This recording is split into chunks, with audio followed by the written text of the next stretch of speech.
I would request that other boards do so as well. Call their meetings to order. Templeton Finance Committee meeting called to order.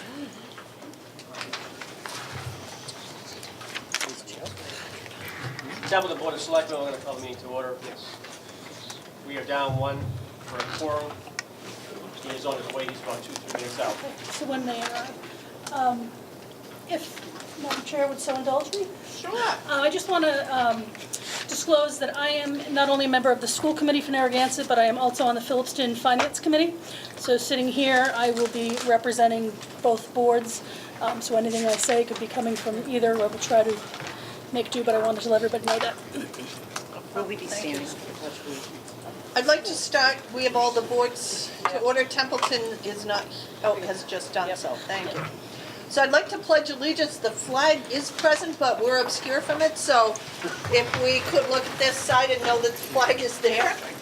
I pledge allegiance to the flag of the United States of America and to the republic for which it stands, one nation, under God, indivisible, with liberty and justice for all. Thank you.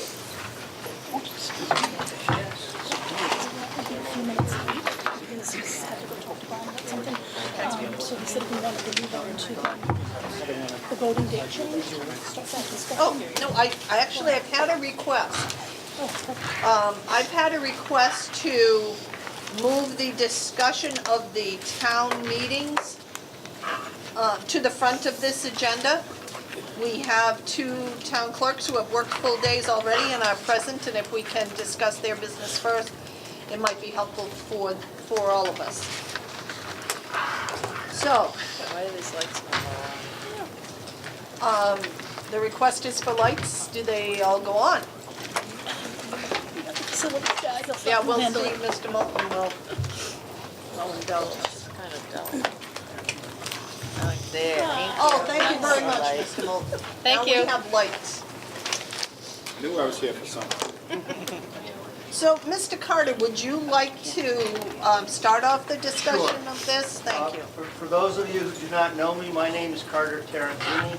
I am the Templeton Town Administrator. In the interest of full disclosure on some of our discussions, my wife is a Special Education Director.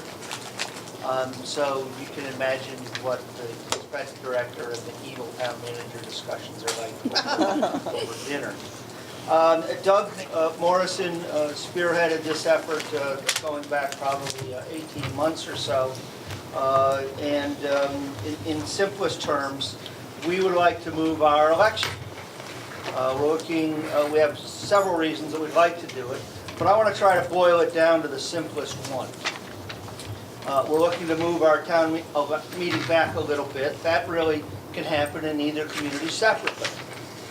But we're looking to move our election so that it is after our town meeting.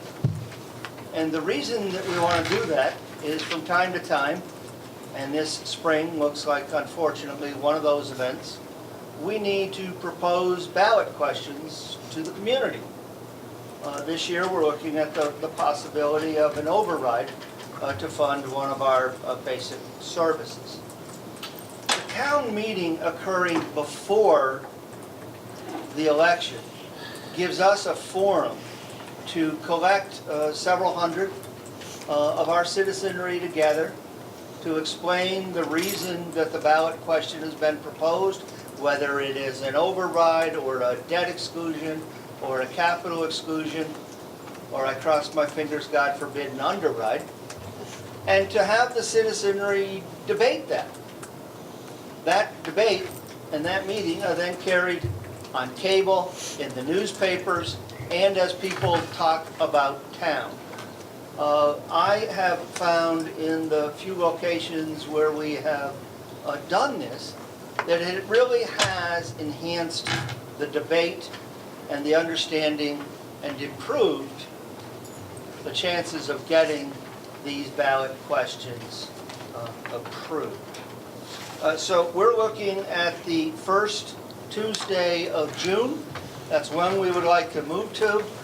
Yes, we may have some other reasons, but I think that I've just laid out, frankly, what for us is the most critical interest that we have in driving this change. So you're looking for that date to be the election date?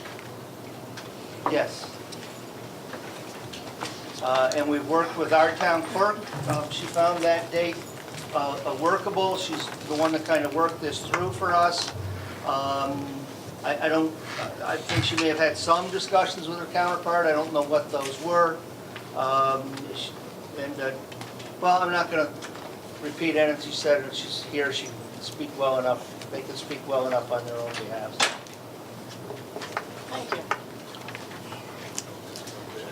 Do we have some other input? Do we have town clerks that would like to speak? Yeah. Oh, Carol's ready, and so is Karen. Karen? Typically, the annual town election has always been on a Monday, and I would prefer that it was on the first Monday in June and not Tuesday.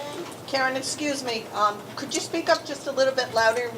We need to have some volume with our speakers for all the people to hear. Typically, the elections for many, many years for both towns have been on a Monday, and I just think that perhaps changing the date, I have no input on that. That is up to the Board of Selectmen to decide. I'm just saying that I would like to see it stay on a Monday. If the date moves, I would like to see it stay on a Monday.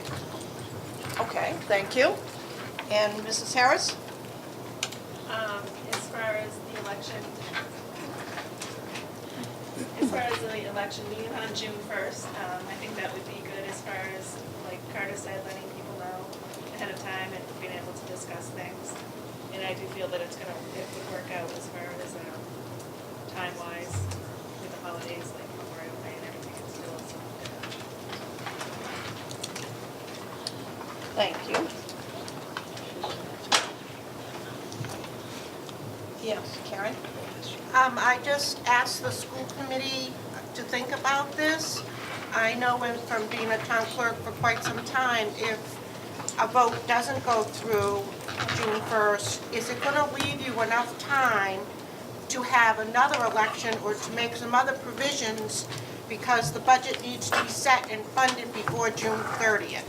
So it does cut your time frame back as far as any resolutions of a no vote or whatever else.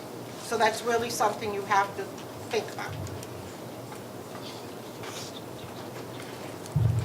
Okay. Any other input? Yes, Carter? I think that truthfully, we had suggested Tuesday because that is the day that other elections are on.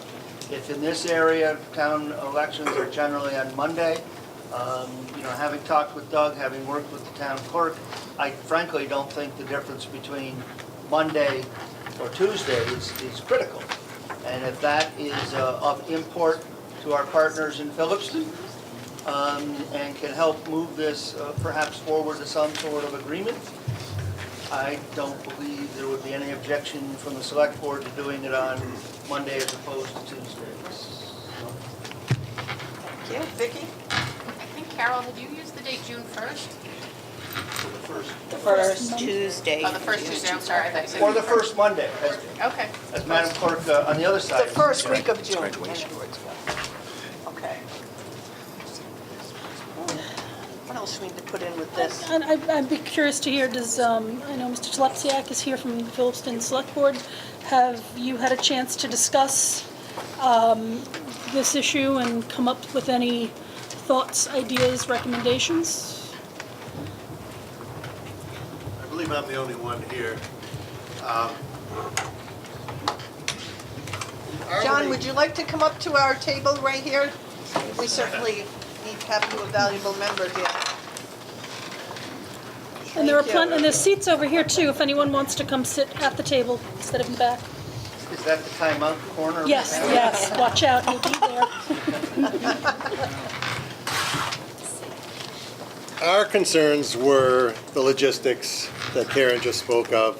The select board has no problem with changing the date for the election.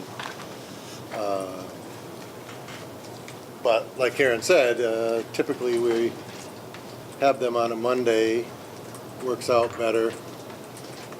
That was the only discussion that we had.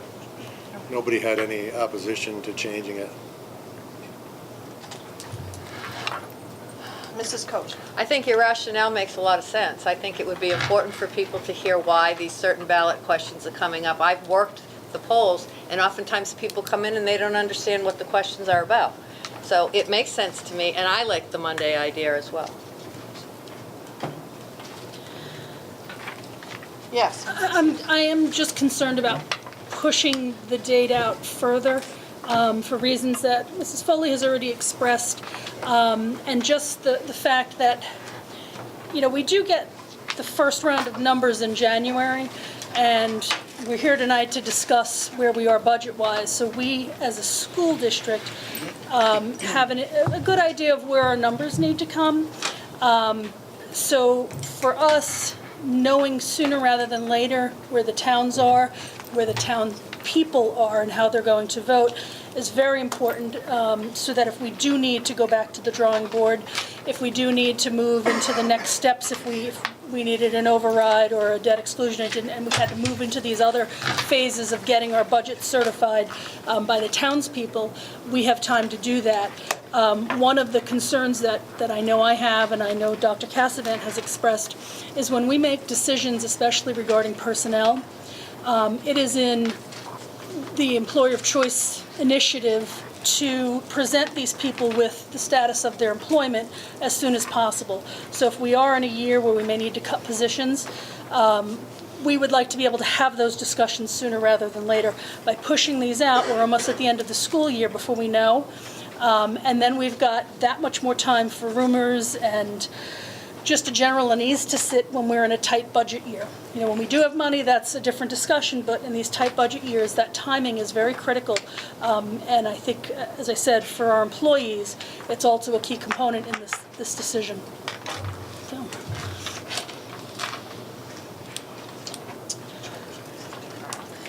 Yes.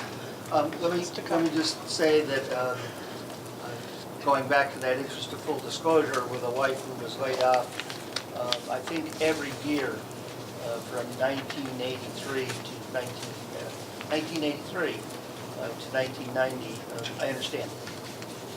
I'm not sure that moving the elections by 2 weeks or so is actually going to, frankly, impact that. Because by the time you certify your budget and send it to the towns, you basically have to give them that decision anyways.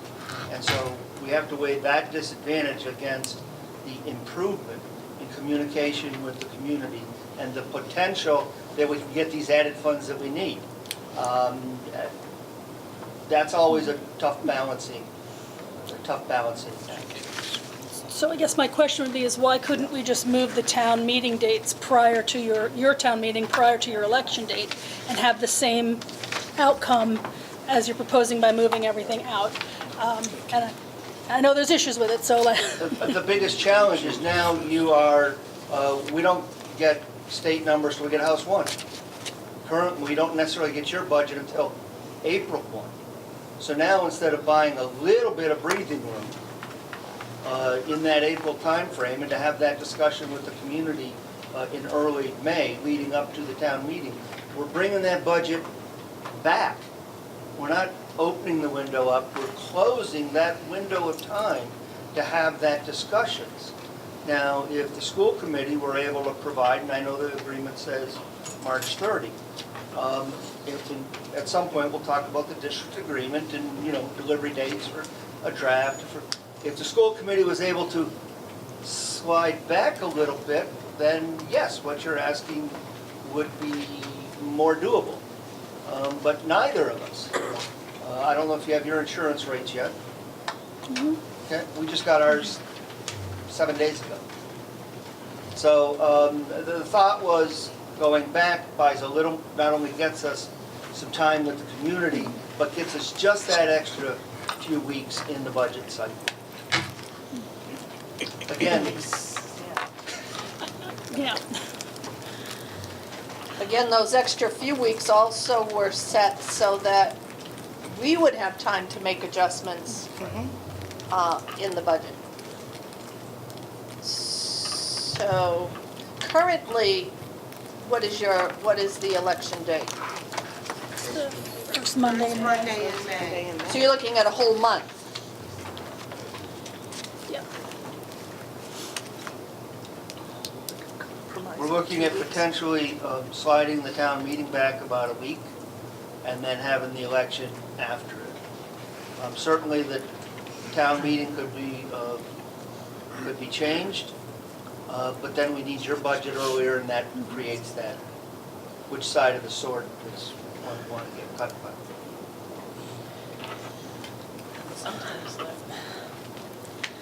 I mean, I would like maybe to ask Dr. Kazavant just to comment on the ability to provide a budget sooner than we do. I mean, we've had the discussion, but I'd like it to come out of your mouth rather than mine. Yeah, sorry. Yeah, no. Chair. The budget itself, we endeavored to do it a lot earlier this year than I guess, we've done it in a while. We've done it, we did it. It was a little difficult, just given when our numbers, which are all of them, which we all understand where we're getting these numbers.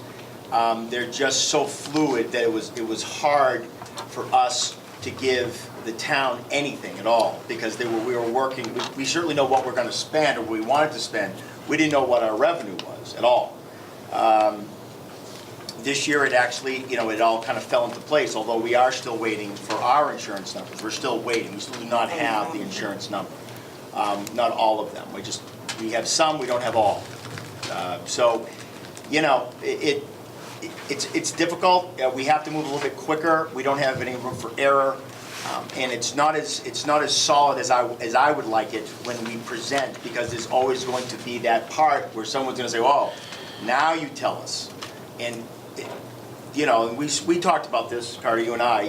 We had to have the agreement that I'm going to do our very best to get the number, those solid number to you as possible, but knowing fully well that it was going to be a little bit, well, the numbers were going to be soft. They just were. We can't help that until we get the numbers. So, I mean, we did it. We were able to do that. Given anything that could trip us up, it might be difficult. I guess that's what I'm worried about, is the unknown, ultimately. Then we should have the time. Then we should have the time, and you should have the time. So right now, you have numbers, but they still fluid. Well, yeah, but the budget needs to be done earlier, and yet there's some of the But you don't decisions have that we all the may need numbers. to make Right. might have to wait longer, which that makes it hard. So we're talking about cuts, and yes, Carter's right. We know that we're going to have to RIF an employee. We're going to know early, but if in the end, which happened last year, that we don't need to actually do that, that person's going to be gone. They're going to go get another job. So do you know what I'm saying? Until we know, right? So that person's got a living to make, so they're going to go and get another job, and that happened. I am worried about that. And it did, in fact, happen last year.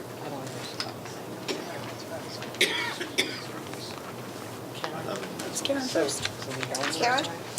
Phillipston has always had their election the first Monday in May, and the annual town meeting is the first Wednesday in May. We've never missed a deadline on having our budget or being ready for town meeting. I know Templeton doesn't have their town meeting usually to a week and a half later or something. I don't understand, if we can get our numbers together and be ready for the first week in May, why can't the town of Templeton? Yeah, it's part time. Yes, Cameron. What is the budget size of Phillipston?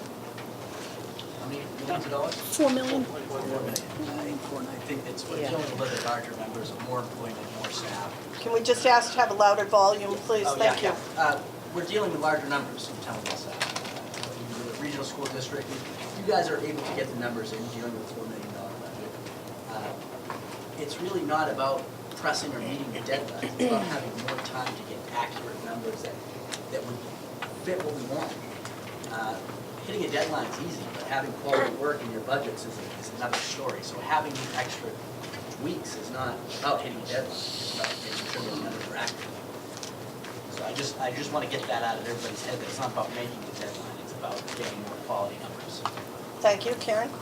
I don't think Phillipston's numbers are inaccurate. We all have insurance, it may be smaller numbers, but highway is highway, insurance is insurance. It's all the same, it's just, they just have a larger number. We still have to get the same figures. So you're saying you don't see any reason why that date has to change? That's what you're I saying at think this it's up time? to the school committee to just make sure that it's what will work for them. For them. Got it. Thank you. Yes, Yeah, John and then Tom? I saw John first, sorry. Right, no, it's fine.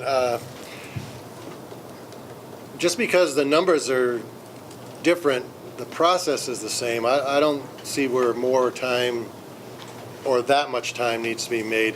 And at our previous joint meeting, I had said I didn't see why we needed to move the time. I'm saying now, I mean, if it has to change, the other select board members at our last meeting had said we could change it if we needed to. But I agree with Karen. I don't understand why we couldn't do stuff as we have been. Yes, Tom, thank you. Tom? Well, from a mathematical standpoint of view, and I'm going to address this gentleman down here, 40 years in the teaching business, which I say affectionately, Phillipston has 36 boards, committees, and 2 schools, and we have a spreadsheet. And I'm quite sure you're not too far from that many inputs. And we have 7 meetings, and it's wrapped up. Whether I'm putting in $50,000 for ambulance services or $250,000 for ambulance services, it's click, click, click, click, and it's in. You've got a budget, you anticipate your income. So like John, I don't see where it's so horrendously overpowering for Templeton to come up with a budget. Just beyond my fathom, I mean, God. Okay, Cameron and then Carter, please. I just want to hit the point home again. This isn't a horrendous, painful method. It's not, I'm not saying that by any means that we have trouble hitting these deadlines. This is, so I'll defer this to Carter. Carter said something before. I want to reel this back to its simplest terms, and I really don't want to get into a contest of whose processes are better, or we can hit our numbers, so why can't you hit your numbers? I don't think that necessarily moves the conversation forward. We're looking to have our town meeting before our election. So we got a couple things we can do. We can move the election back, one solution. And then that buys a couple weeks for everybody. We can move the town meeting forward and move the town meeting back a little, but the election back a little bit. So let's say, for instance, we have the town meeting the first Thursday in May, let's just use that. And we have the election 2 weeks later. We can't get your final number on March 30th and be ready to go to a town meeting just 5 weeks later. Particularly, I want to thank Dr. Cassidy for putting this together so that we can have an earlier discussion. If the school district can commit to delivering a preliminary budget draft that only goes down on or about February 15th, and a final budget by March 15th, we can accomplish our needs. So we can move back, we can move forward, but as we move forward, we need to move forward the dates to get the budgets from you all. Mrs. Chardia? Just to kind of trying to hear what you're saying and process it all. So if you're saying if we moved back 2 weeks to March 15th, that you'd be able to stick with the May election dates? I think we could make that workable. So if we move forward to the March 30th deadline, can we move the elections to 2 weeks forward, so it's the middle of May instead of June? I don't have enough time. I don't have enough time to get it all done. I was just going with the 2 weeks, that's all. I just have a question here. We've always done this. If I'm correct, our budget was certified on the 30th of March. Town meeting in in May, was sometimes the 14th. The elections are always the first week in May. We've done this forever. What has made it different now? The attempt to move the election. That's what makes it different. Because we either move the election back behind the town meeting. The town meeting this year is May 19th. So we move the election back to get it there, or we move the town meeting forward.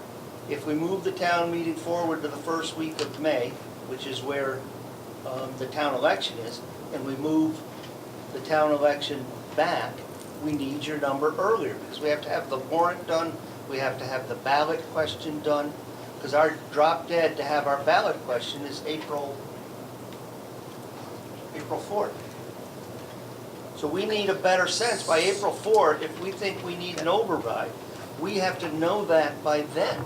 And that is driven to a great deal by the certified assessment that you've given to us. But my question is going to the reasons why you need that.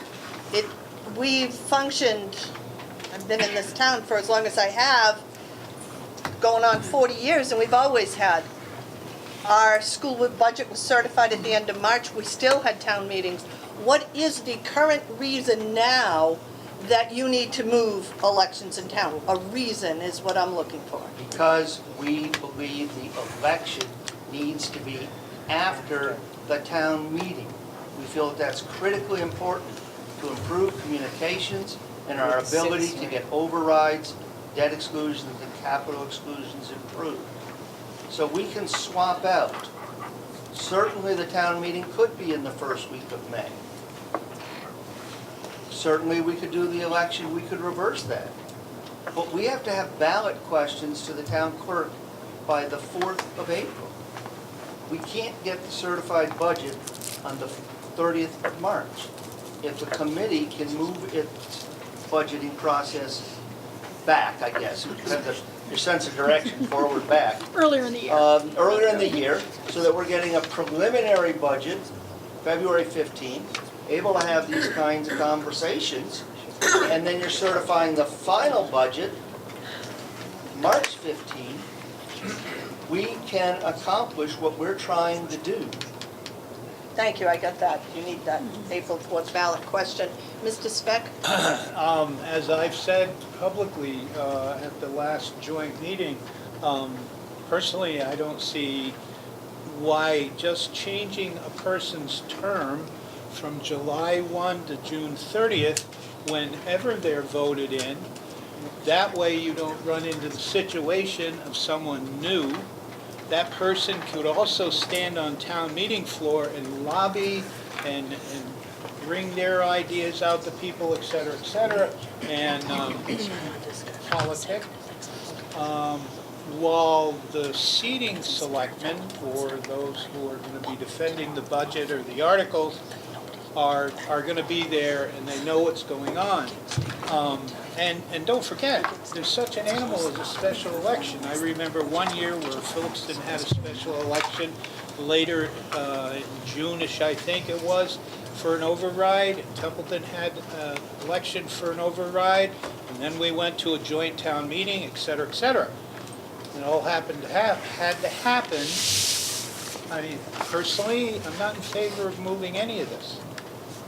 Okay, Mrs. Hughes, thank you. So I just do want to make a couple of points as a reference. First is, as everyone probably here knows, but maybe not on camera who'll be watching this, the challenge of us doing a budget is that in the private sector, I make a budget and it's a guideline.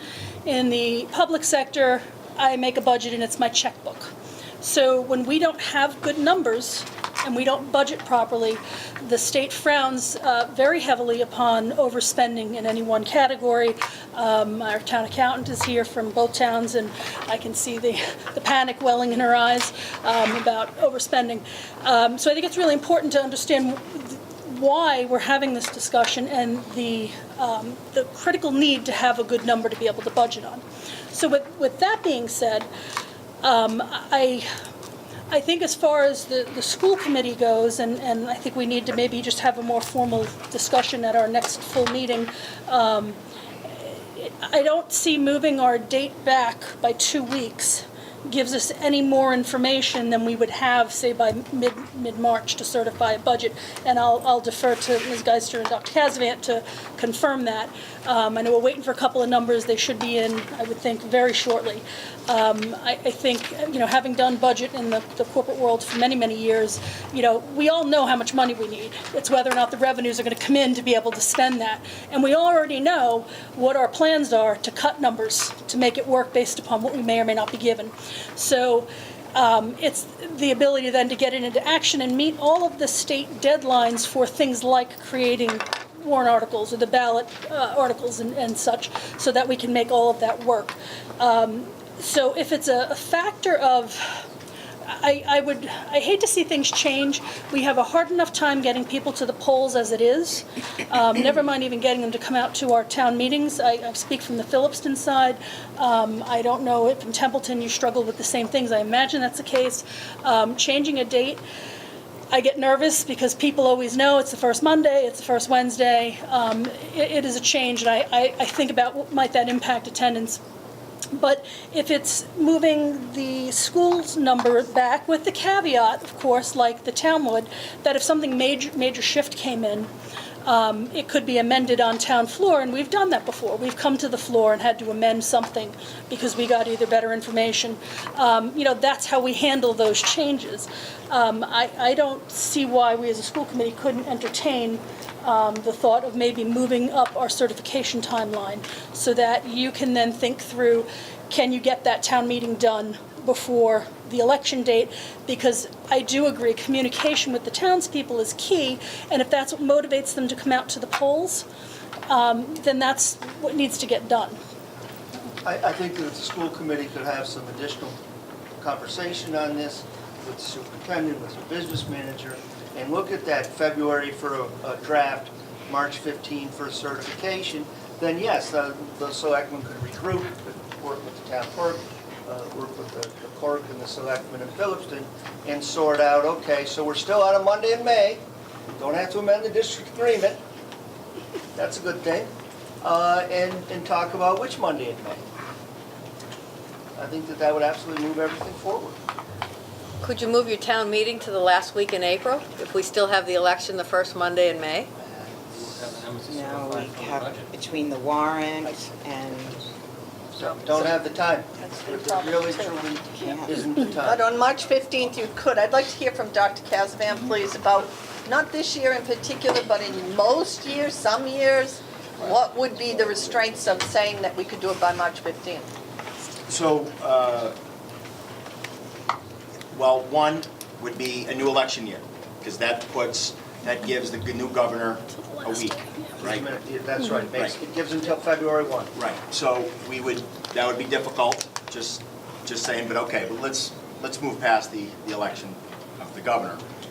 In terms of this year, I won't stay on it long, but it worked. So we should be getting our numbers on Monday, which are the last numbers that we need for the insurance. We have some, but we need the rest of them. Okay, so all our numbers are complete. I think what worries me is that preliminary number in February will be so preliminary that you will be able to do nothing with it.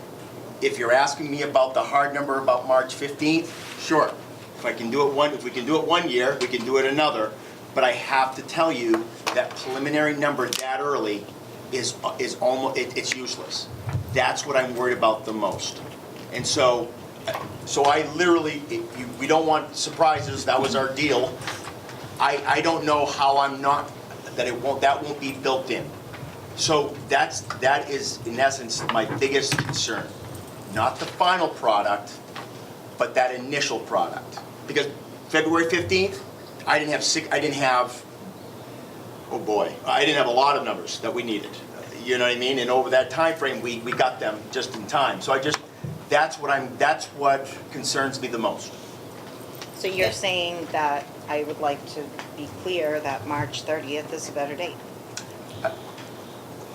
What I'm saying is that March 15th, all things being equal, I can get you the final number, right? If given like this year, because I can only use this year as my guide, last year we could have done that number that you're going to need to probably toss a few things around in February. It's not going to be close. Ultimately, that's what I'm worried about. You're going to be literally in the dark until the 15th. March 15th. Okay? Right. That is my concern. It sounds like we have the same restraints that you have. What you're Right, trying to that's why we're fix, asking That's why we're for trying to March 30th. you're trying to fix is Right. affecting us, and I have been looking at school budgets for longer than you need to know, and oftentimes we're down to March 30th before the superintendent and school committee can Right, so actually. why- Well, do just that. as an example, to give you something that could go wrong, last year we had to RIF initially a total of 7 teachers. We had to come up with $238,000 in cuts. That takes time. By the time I get the soft number, which is not even in February's, that's tough. I have to notify these people before I go on, before everyone and say, look there's a teacher, but I can't tell you the name. We're this big. I'm not going to be able to pull that off, folks. So I have to show where we're going to do that, and then I have to show what we're going to do to cover that. That happens a lot in education. So that's not something that, well, Chris, it happened last year. Look, it happens a lot. That's another concern. That soft number won't be anything, and I'm going to have to notify people a lot sooner, quicker, and that'll cause a whole other bunch. But you'll be in the dark until that 15th. Yes, and then If I may, Sorry, Tom. I've been doing this a couple years now, and we rely upon House One. That's what I've always used. And in the numbers of years that I've been doing this, more than I want to claim or expose to the public, I've only seen the final number go down once. I think that you plan with House One, and that's it. And if it goes up, you wipe your brow and you count your blessings. The bottom line here, I think, is that we've laid out what I think is a reasonable case of why we're looking to move. And there's a couple different ways to move. You slide forward, you slide back, both those go somehow. And I'm hearing some recognition that there is merit in the case we've laid out in terms of communicating with the public. And I guess, since it's, if the school district in other states certified its number and went on the tax rate and we didn't have to absorb it, we wouldn't even have to have this discussion. But in the state of Massachusetts, they have chosen to pit the two sides of the house against each other, and we have to absorb that. And we can't do our final weaving and bobbing and gnashing of teeth and figuring out who we're going to lay off until you certify a number. Yeah, we have a similar situation. Mr. Speck, I'm sorry, you ready to, Yeah, I was just lobbying for a minute. I guess personally, it just boils down to Templeton. If you want to do it, just do it.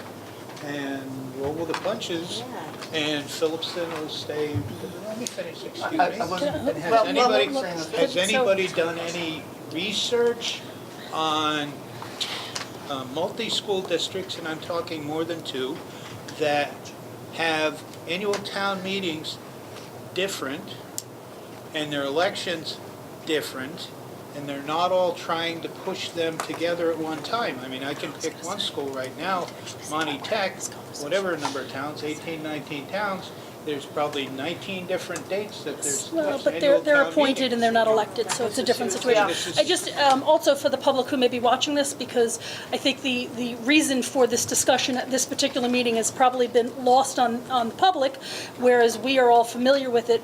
The regional school district in its regional agreement requires that the election of all school committee members be on the same date because it is a cross-town election. Therefore, Templeton residents vote on not only the Templeton members, but the Phillipston members, and vice versa.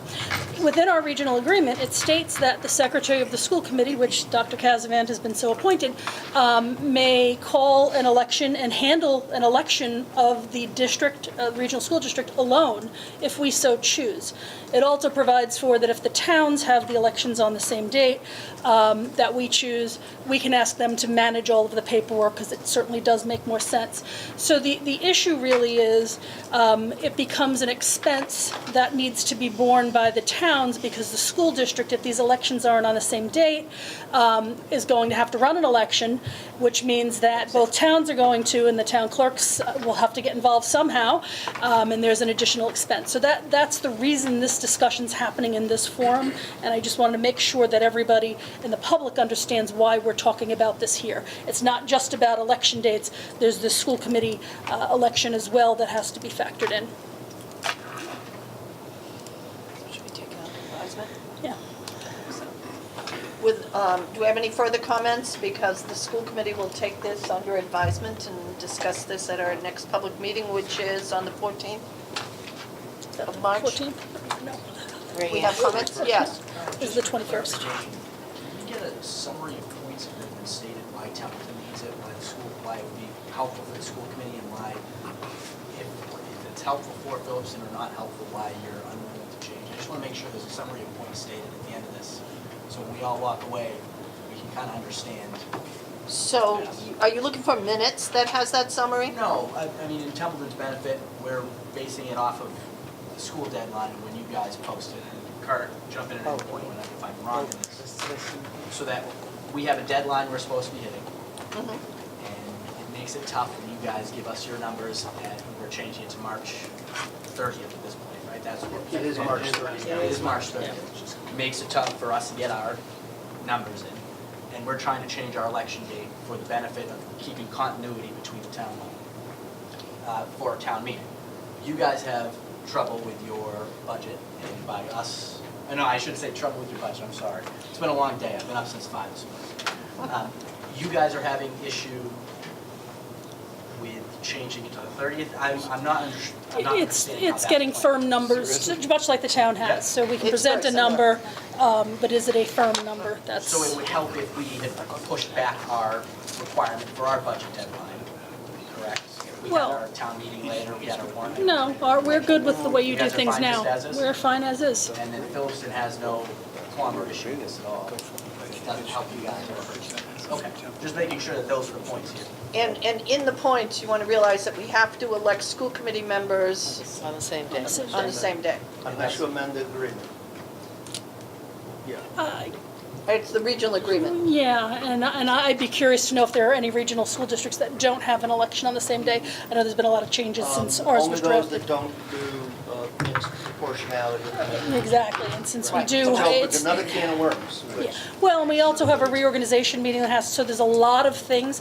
I guess the last piece, and I'll jump in before Becky, I'm sorry, is also just to understand if in fact this change need to happen, we've got bylaw changes that need to happen in the towns. So I know there's timeframes on that as well, if it's going to get in this current cycle's town meeting to make it happen for next year. Is that what the intent is to try and We're not push looking at this? hitting the ATM, the annual town meetings. These conversations clearly not going to proceed that rapidly. I would hope that we could hit the fall town meeting, because frankly, the community's finances are going to require one or more ballot questions over the coming years. And we're simply looking for a way to improve the communication and the possibility of getting those passed. And you have an April 4th date on your ballots. I have Mrs. Chartier here. Can I make a suggestion only because I think I heard Dr. Casavant say that this year we could actually pull off February 15th, March 15th? Can we do that this year? Is that a possibility to help them for this Help year? this year, they're not looking- And then discuss the issues of the, or we're not talking about this year. Well, I we're not think, changing anything this year. but I think what we're doing tonight is really giving them an indication of where we are, so. I would suggest that we think we have our fund. I mean, I thought we were looking to change this year's election date. No, it's gotta be a bylaw change, so it Okay. can't happen until it goes to town floor. So what part of your summary are we missing? It's pretty much summarized? Yeah, I think By that you? hits all the Okay. points here. All right, Mrs. Foley. Town of Phillipston hasn't had a special town meeting in quite some time. We don't have it scheduled just to automatically have a fall town meeting. And at this point in time, I don't know of any reason why we would have one. I guess we would have to have a special town meeting in the fall if that's what Templeton plans to do to change the bylaw. So Unless we know before the annual. It slips to the annual. I mean, this is a partnership, trying to get to yes here in some fashion. It's a three-way partnership. And, you know, we like Tuesday, they like Monday, okay, fine. We don't have to change the district agreement. We like June, we like May, okay, fine. Can you move yours? We don't want to do, we don't have specials in the fall. We don't have fall town meetings. Okay, fine, we'll do it next summer. I mean, it's a group of people who have partnered around this purpose, and I would think that we should be able to get to yes in some fashion if folks recognize the merits in what's driving this. We do. I stand that the meeting in March for the school committee is March 21st, not the 14th. So I'd like to have this put on the agenda for the 21st. And if anybody else has input during that time, they may get it to any member of the school committee, which will then come to the meeting. And understand, we had our summary, and understand the positions of also. Our budget hearing is also on that date. So I thank you very much. We move this along so we can get the Narragansett budget that we're talking about for this year next on our agenda. Thank you. Just give me 1 second, I don't want to distract anybody here. We're gonna need to shut the lights. It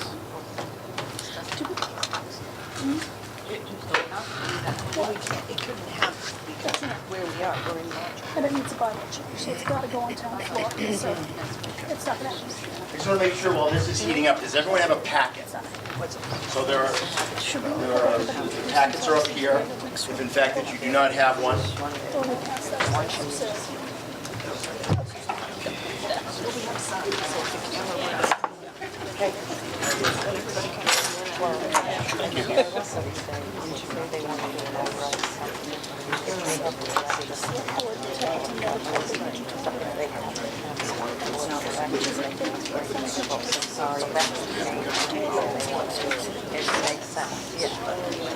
Did John call it? No, he's only one, so he doesn't have to go. So we're starting out. Does he have a quorum now? No, because Kevin's been pushed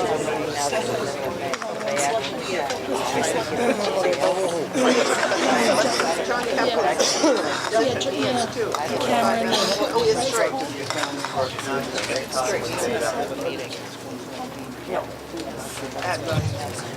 But you have Okay, so folks, I just want to just say that I'm going to have to go in and back and forth out of the PowerPoint because some of the documents that you have or that we want to show, you just can't simply drop in a slide. It's just impossible. It wouldn't be able to be seen. We figured that out all the hard way.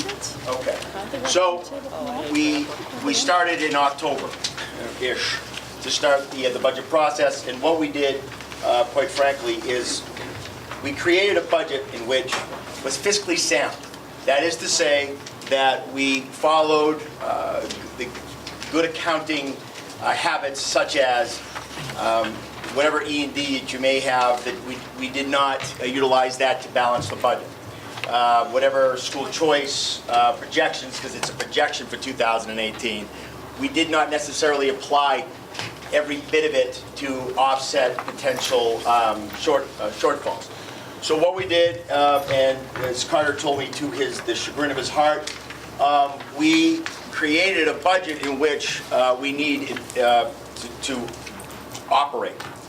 And it came out, which I want to make sure that this is the very first document that I want to show you. It says 4.18, which I'm going to put up here, but just so folks can find that.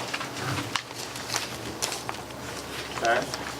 And what this allowed us to do was to show that this is what we needed in order, and I won't play with it, but this is what we actually needed in order to do business as the regional school district. Okay? And so, overall, it ended up being a 4.1, round up, 4.2 increase. Okay? So we presented that, and I sent it over, and we talked about that.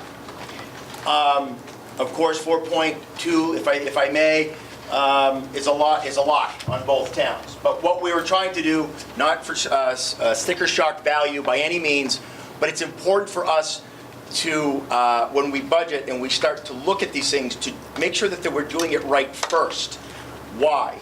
Because if you take your E&D or you take your school choice and you apply it to the bottom line in order to offset the potential gap, what you are doing is that you are not leaving yourself anything to fall back on in case of the inevitable emergency, which happens in schools all the time. Specifically, special education placement move-ins. Once, in fact, we certify our budget, any child who moves in to this town or into Phillipston or into this district, obviously, and is receiving services in an outplacement, which, without exaggeration or hyperbole, talking about well over $100,000, and that's not even transportation, the district bears that. And it bears that because when school opens, that child is now ours. We cannot pad the budget. I think that you would frown upon such things. Park money is what we call it in the business. We don't do that because it's dishonest. But we have to always be ready for that. To the point where while we were doing the budget in February, one child moved in and one child went through the IEP, through the process, and was outplaced, which changed our budget by $151,000 in a matter of 3 days. It happens. That's not we're not saying that just to say it. So we created the budget to show what would it look like, what would it take in order to do it, quote unquote, right. Talk about school choice. It is a fool's errand to put salary or a lot of salary into school choice. School choice, in a lot of ways, is like the stock market. It goes up and it goes down without notice at times. You could be sitting, which I'm going to show today, and I'm going to show you how quickly it can move up and down. So if you are putting fixed costs in there, something that which is salaries, especially salaries, and all of a sudden the net drops below what you are going to need in order to pay those, that comes from the general fund, and you can get so upside down, whereas I'm going to have to come to folks and say, or someone and say, by the way, we had $1 million in school choice, and we now only going to receive $500,000. Please help us. Okay? So, without belaboring it too much, because I don't know, we want to stay here too long, this is what we created. And I'm going to show you the revenue side in a bit. Okay? But that's what it would be. It would be an increase of 4% overall. So, back to the drawing board. What we did is we kind of went back to what we've normally had to do, like a lot of districts who have financial constraints, is that we took the E&D and we applied it towards the quote-unquote gap. Took school choice. We took those monies which are actual, which I'll talk about, actual and projected, and we use that to offset cost on the general side to a point which we'll talk about, which we'll be able to show. Once we did that, okay, sorry, we could not get it to, but I'm going to actually, I want to show you the operating budget and how it would look. You have this sheet, but so the general fund is 20 million, athletic revolving, cafeteria revolving. I mean, you can see these things. When you look at school choice, the grants, etc. the total district operating budget, when it's all netted out, would be 23.7, some change.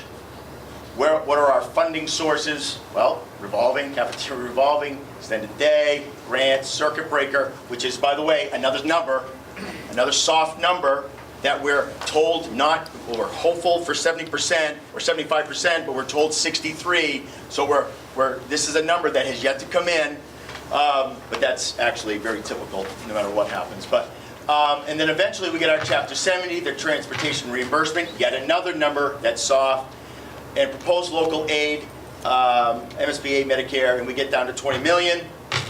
And of course, when you do it this way, it's a nice zero, it's perfect. Because all that money is going to be coming in from the towns collectively to offset that, and everyone's happy. Okay, so then I guess back to reality. So what we did is we, in fact, went with,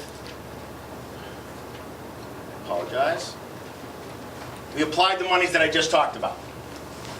So we took our school choice money, applied to fixed costs, which we really shouldn't do. We took our E&D, with the exception of $50,000, we had to have something in case something breaks, and we applied it to the shortfall.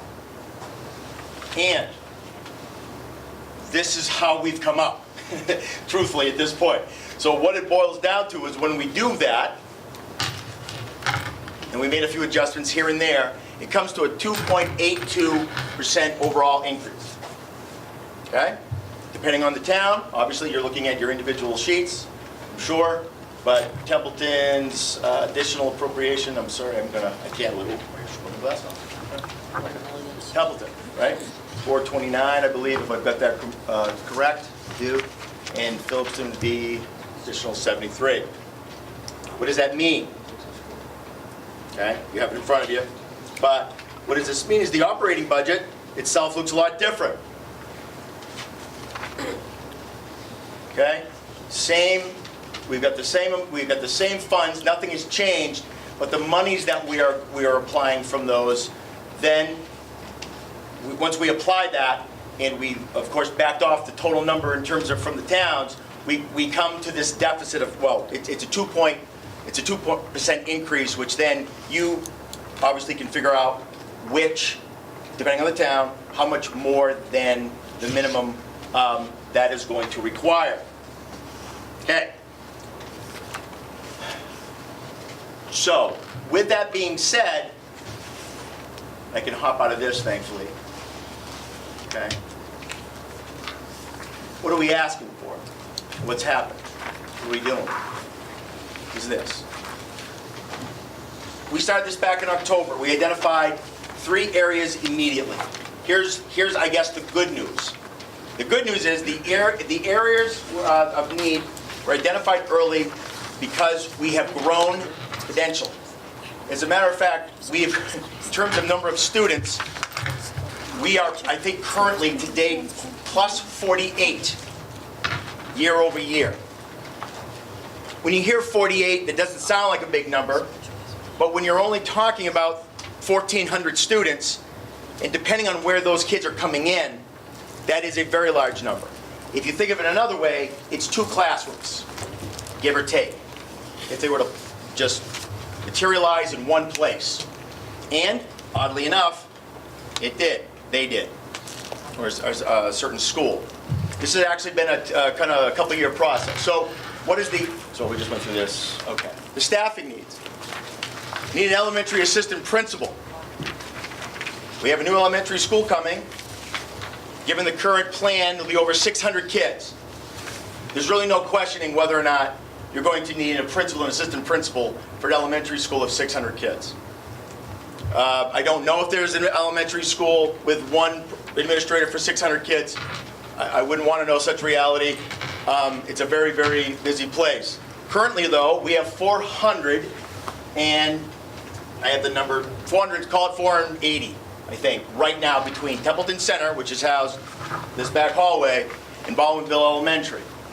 That is a lot of kids. Not only a lot of kids, it's a lot of teachers to have to evaluate. Okay, we've gotten around the evaluation part. Thanks to Kate Felice, who's back here. She has helped out with the evaluation.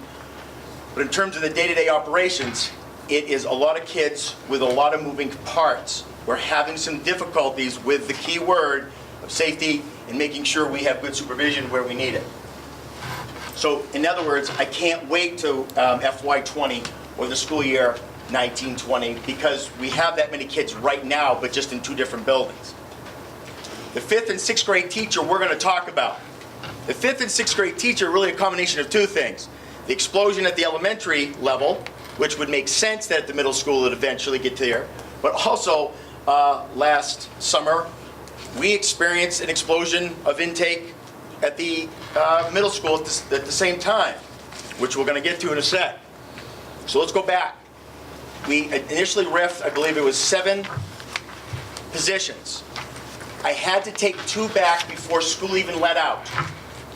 I had to bring back a school adjustment counselor for the middle school, and I had to bring back the elementary health teacher because the elementary schedule could not work without 1 teacher. You can't have it any tighter than that. We could not operate the schedule if we took 1 teacher out of that rotation. And the guidance counselor or the school adjustment counselor at that middle school was a direct result of so many kids coming in, not just school choice, which we'll get to, but actually residents. I had to bring her back because in good conscience, we couldn't have that many kids without a guidance counselor. Okay, which we'll get to. All right, foundation enrollment, student enrollment, 2 very different things. This is not, Chapter 70 101, I won't bore you. I think it's interesting. I might be the only one. But your foundation rate is what's really driving your per pupil expenditure. That's how much money we get per kid. I'll leave it at that. But ultimately, it's every child that lives in this district that goes to a public school. Notice I did not say just in Templeton or Phillipston. Any child of school age, whether they're school choiced out, whether they go to a public charter, all of that, this is what that number is right now. It is always 2 years in the rears or 2 years behind. So if we're looking at 2018, that number was generated October 1st, 2016. That's how we receive the per pupil amount, which we'll see it, but it's like it's on $10,400 and some odd dollars, give or take some change. The number that we deal with every day, of course, is your student enrollment. That's how many kids are in the seats. This is a number. This number changes, as you can imagine. It's 1444 here. I believe it's down to 1438. But what you can see is that we have increased. This is almost straight up in some areas. We saw a very steep decline, but certainly since 2015-16, and 15 was a very pivotal year. But those 1444, those are the kids that we have to actually educate. Okay? Big numbers. Notice, I want you to just see 2015 where those lines cross. I don't know if anybody knew it.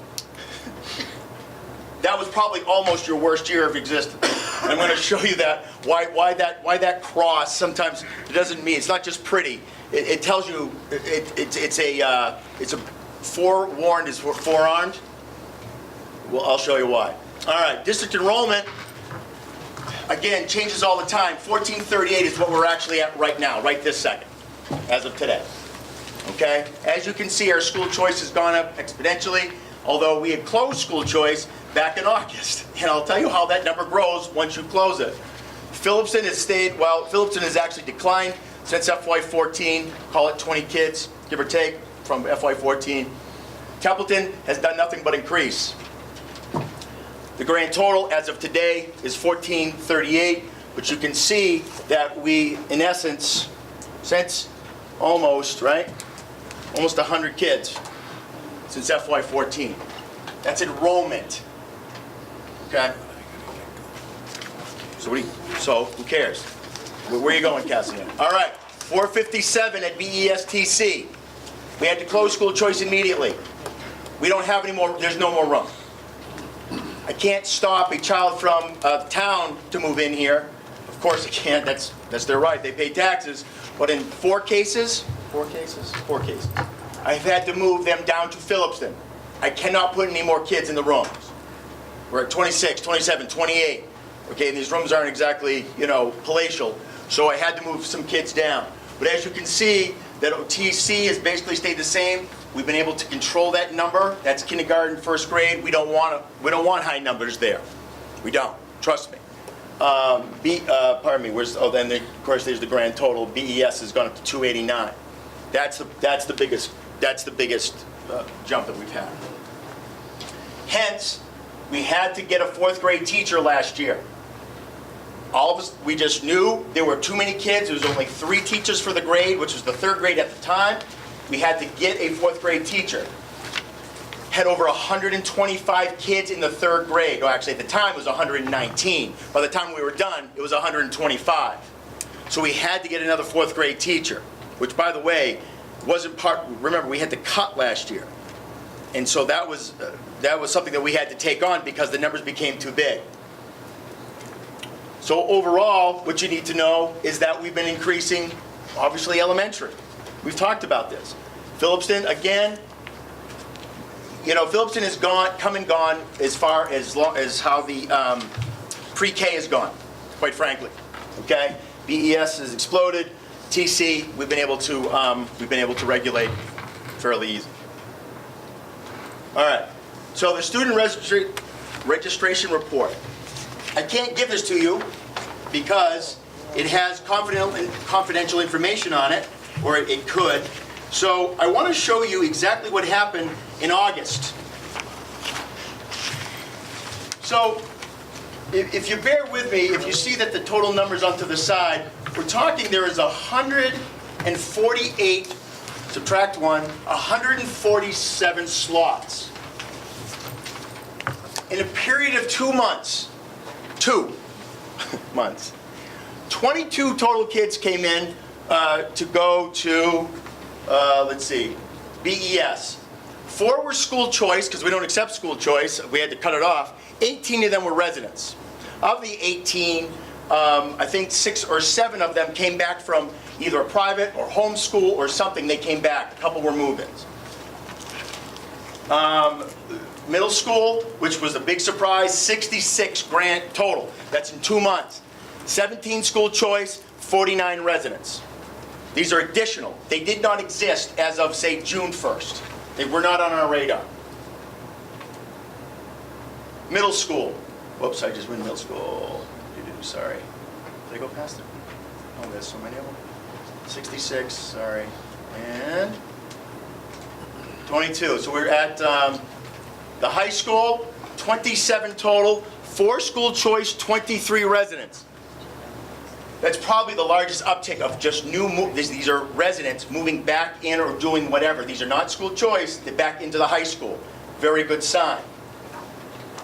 And last but certainly not least, 8 students moved into Phillipston, residents, and Templeton Center, 15 grand total, 1 school choice, 14 residents.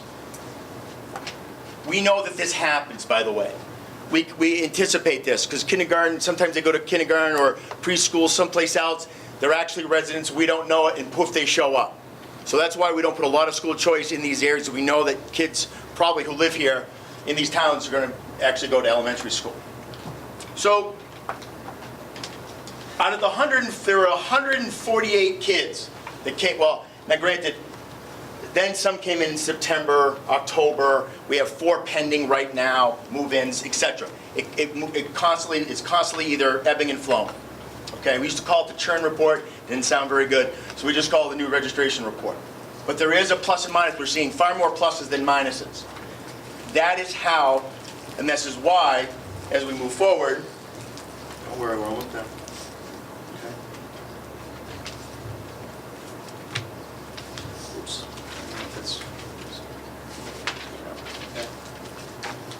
This is why we're in the, well, this is why this is a good problem to have.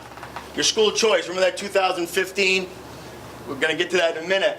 But this is the biggest differential that that I can find since, well, I went back as far as 2010. This is the largest differential we've had in terms of people going out, which is 115, which we've never had that few actually school choice out. And It's actually up to 224, because as of today, 24 people flipped? No, 20, in terms of were here and they were school choice in place. We have over 10, they happen all the time. They're actually residents and they move and they ask permission to school choice here. It's called in-place school choice. They're already having a seat, they move to say Winchendon, and they say, we like it here, can we stay? And generally like, yeah, because we're gonna lose money one way or another, you can most certainly stay. Well, there may be a time where we can't follow that rule anymore because we have so many kids that are coming, and we've closed school choice at the same time. But that is the biggest differential that exists currently, and I think that's a credit to the district. It's a credit to teachers. Why we don't put a lot of things in school choice? Because it's like the stock market. We are just one bad Facebook post away from 45 kids walking out of here and going to the best school district ever, Gardner, right? Because that'll be the new, well, Gardner was plus, listen, in 2015, Gardner was plus 200 plus net 200 school choice kids. They're taking in $100 million. In 3 years, they were negative 16 or 64. It's a flip. My point is, someone made the decision and out they went. And of course, a lot of things happen. So this is how we trend. This is our Twitter. This is how we know. All right? Where have they come in? Well, we've just talked about it. 5 through 8. The middle school was a big. Where are we losing them the most? High school. But generally that is a number that we see every district lose kids. They go to all kinds of different things. Remember, Monty Tech is not school choice. You cannot count the 30. However many kids go to Monty Tech, that is not school choice. Right? It's a whole other, as folks know, it's a whole other funding mechanism, completely and entirely. Okay? All right. Kids graduate. They move up the stream, as they say. So we had to cut a 5th grade teacher last year. So all of a sudden, remember that high group of 4th graders? They move up in the 17 and 18 school year, which is this year. We're at 29. We're 29 to 1, the ratio. Behind them is 125 kids. I have more kids there than I have here. So this isn't, well, when I say not getting any better, the ratio's not going to get any better. I need a 5th grade teacher. I cannot go up past 31, 32 kids per class. Not healthy. 6th grade, 120. They've got 4 teachers. They're already at 30. 7th grade, we're like, phew, only 107. We're down to the 21 to 23, which is where we want to go. But the last year we had 12 or 13, well, how many of those middle school kids who moved in? They were 8th graders because they're getting ready to come to our high school. So we usually see a big bump. We see a loss in the 9th grade, but we usually see a bump in the 8th grade. The 8th grade is 120 kids. I believe someone told me it's the biggest 8th grade class they've had in at least, say, 5, 6, 7 or whatever. But it's been, we'll be moving on 120 kids. And that 24 to 1 ratio is exactly where we need it to be. Next year, what we project, again, it doesn't get any better. We just talked about that. 124 kids, the 5th grade, the 6th grade, the 7th grade, and the 8th grade looks a little bit low right now. But I would expect that we're going to get moved back. We're going to get movements. All right. Teacher-student ratio since FY06. Don't tell me this doesn't excite you. It does, I could tell. But when you go back from 2005, the glory days, Rick graduated in 2005, I think. That's what he told me. You'll notice that we were losing kids, just losing kids left and right. By the way, every district in this area losing kids left and right. Okay? So we're down 22 in 07, down 30 in 08, 09 we're down 53, 68, 80, 29, 40, 79. Right? The purge was on. Somewhere around 2015, that magic year again, 1, 10, 33, 48. Those are plus. All right? If you look at the teacher totals have been declining since 2012. Note, 2012 is when they closed East Templeton. Teachers were not either they retired, they just didn't fill them, or they actually laid them off. But that's when you see -11, that's why. They closed the school, they distributed the kids, and they laid teachers off, or teachers who retired, they just didn't fill the positions. But since then, except for I think 14 or 15, we've been dropping teachers. So we're at 98 total teachers in the district. We're at 1439. When you take all the elementaries, you're at 23 to 1, 27 to 1 at the middle school, which is very high for middle school folks. And the high school numbers are climbing, but we don't do a ratio in high school because when you're in space math, there's like 4 of you, and so it would throw the numbers off when you talk about the AP classes. Right? No, we don't have space math. Okay? No, you can't take space math. All right. FY15. I don't know if anybody knew this or not, but the net was $24,000. Let's see. You get $5,000 per kid. That was your margin.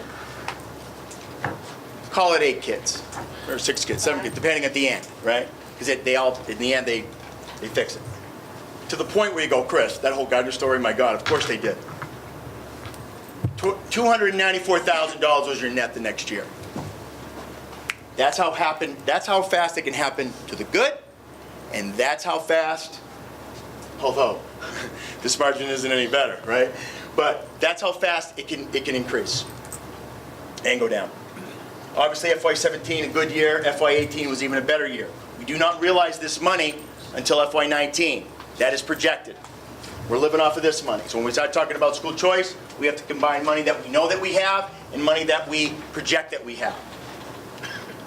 I very rarely have seen your net projection in December drop any more than $50,000 one way or another. Once they're here, they're here. Once they're gone, they're gone. But in the summertime, if you're not, if things don't go right, that's when you see the big drops. Right.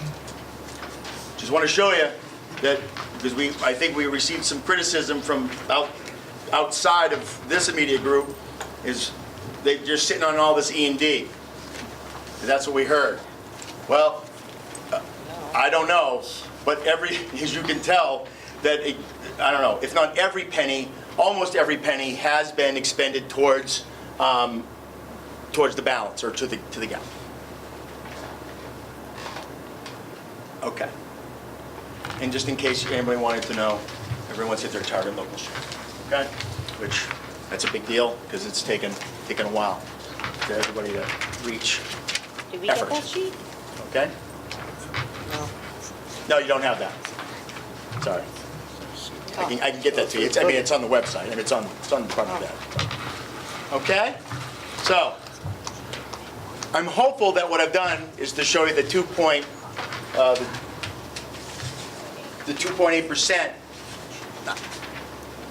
When I say to you that there's no place to cut it, I don't have it. We don't have it. We did the cuts last year. We ended up with 5 cuts, okay? I now have all these kids back. Well, not back. They've returned, or they've come here for the first time. I can't put 30 kids per class in the middle school. I can't. If you remember being a middle schooler, or if you have a middle schooler, 30 to 31 ratio is not fun. There's a serious issue, which I don't really want to get into too much, but at the elementary level at this point, that's a lot of kids for one person. And we're going to have to do it the following year anyway when it's up to 600. We're going to have to do that now because it's been troubling. Some of the Nat North, who's done a fantastic job, but he can't be everywhere. And we assist when we can, but we all, we're doing our thing too. So that's what we have. And I certainly would love for Anne-Marie to answer any of your questions. I love how he does it.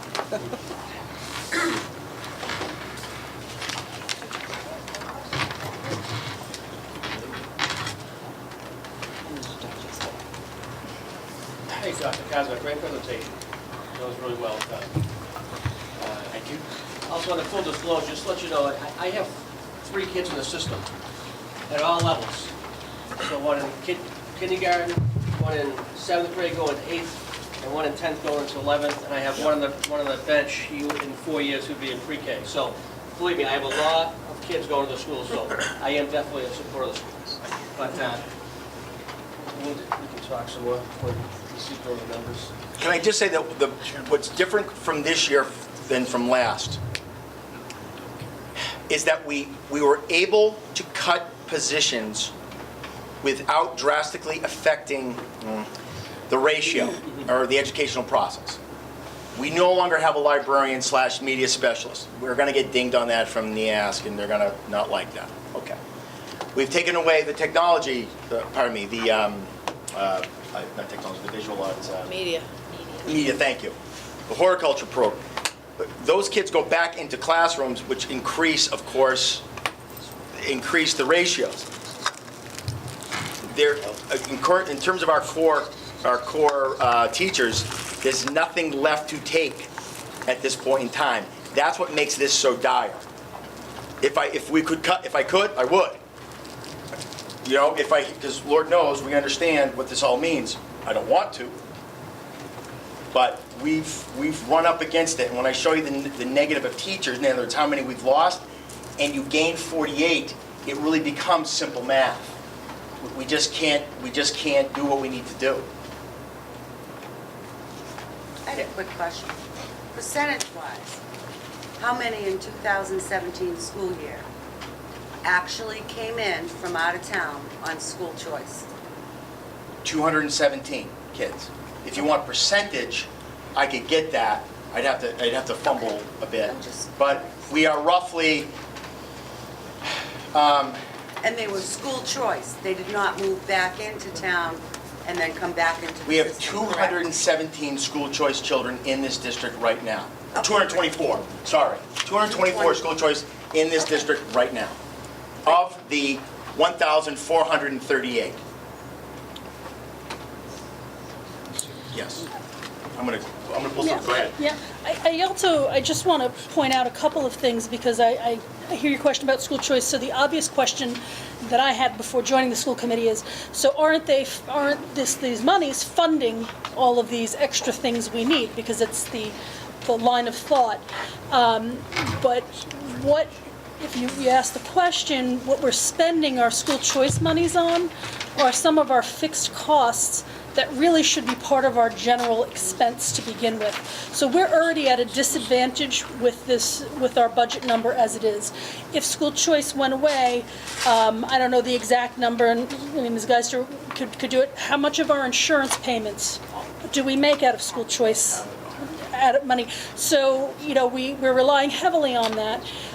There's also issues, just for anyone who's not up on things, there was a whole Foundation Budget Review Commission that has identified that health insurance as part of the foundation budget was severely underfunded. They're making moves to fix that. The problem we have in this district, and many, many districts out here have, is that with foundation budget, you're held harmless so that they'll never decrease our foundation budget.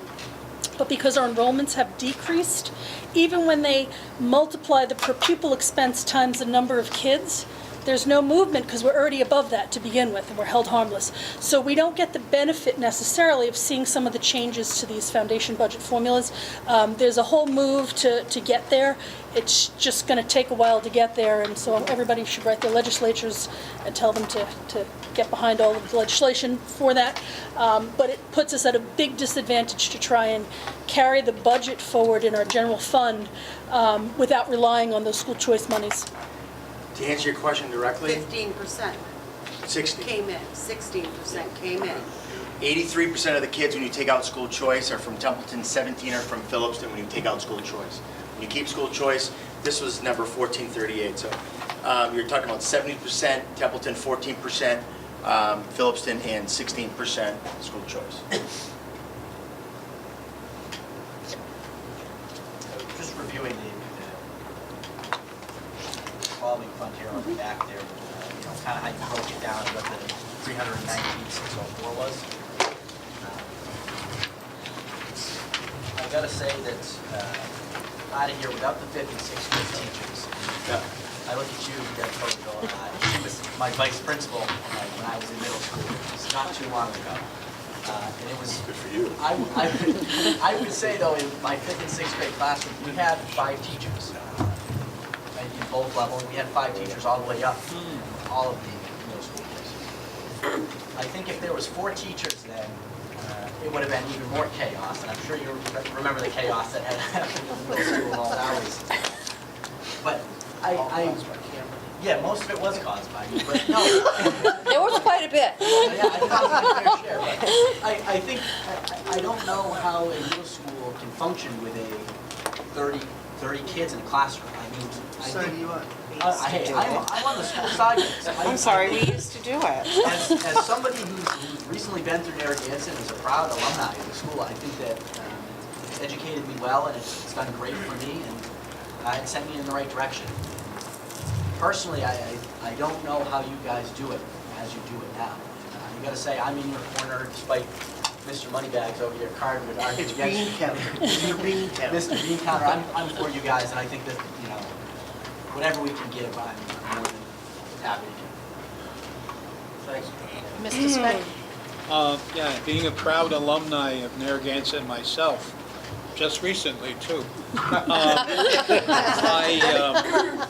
like to take some words here from one of the gentlemen, and I think it's time that Phillipston and Templeton move together to recognize the strong need to educate our kids and support and it's not the place to do it, but I'm proposing it to support at least the 2.8% increase. Be rest assured that the education will be moving forward and not backwards in terms of less money and more kids.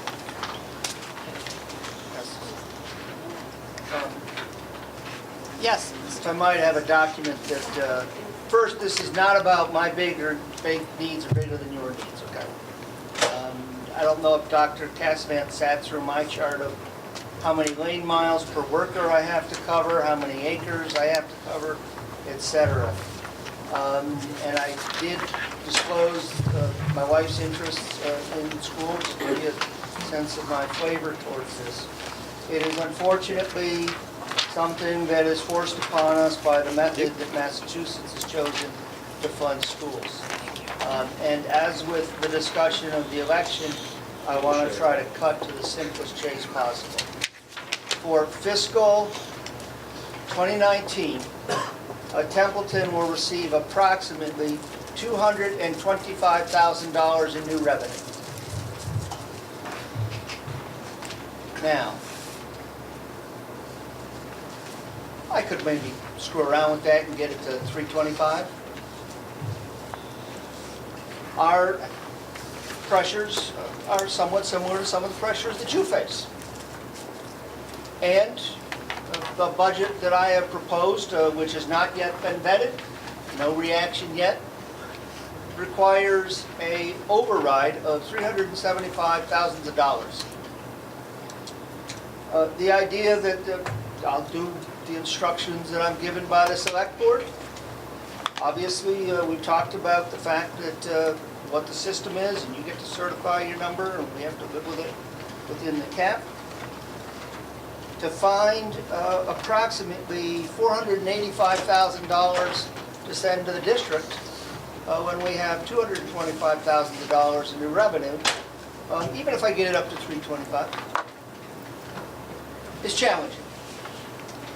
That means in addition to the library, the ambulance service, the only way to find that additional money is at the library, the Council on Aging, and the Recreation and Culture budget.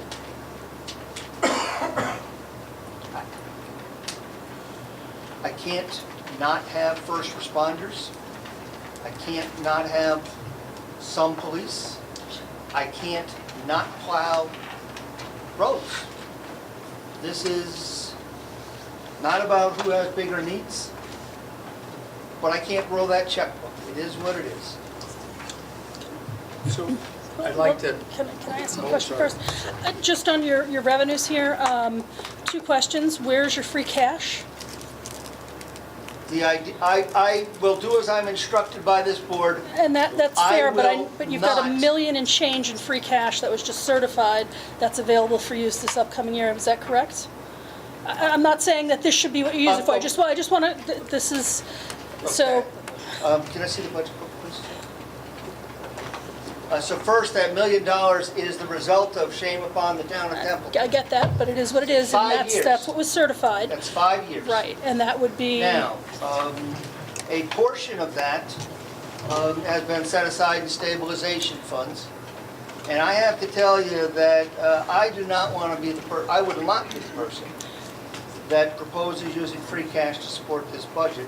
And I sure understand wouldn't- that, no? And I wouldn't want to be the person that has to drive to Mary Jane Handy down at DOR and tell her that, well, Mary Jane, we still haven't learned our So my lesson. second question was going to be is then what is in your stabilization fund? Because those are two very important numbers to know and how we balance things.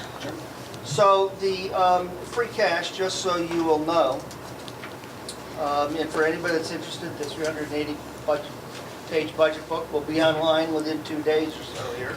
Can't wait. We had, Eric, where is the bloody free cash page? It's $1 million and 108. Just bear with me. What page?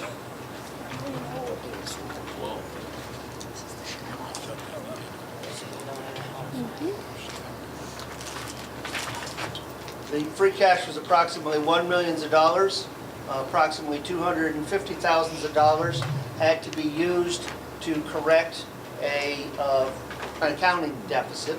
That will not roll in back into last year. That brought us to about $750, give or take. We had to put some towards the OPEB.